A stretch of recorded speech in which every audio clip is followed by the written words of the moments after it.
దేవుని స్తోత్రం. నా చెంత నుండుము ఓ యేసయ్యా, నే నిన్ను విడిచి బ్రతుకాలేనయ్యా.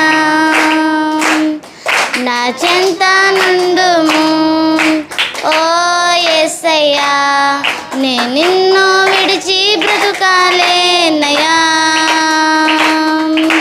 హల్లెలూయా హల్లెలూయా హల్లెలూయా హల్లెలూయా హల్లెలూయా హల్లెలూయా హల్లెలూయా.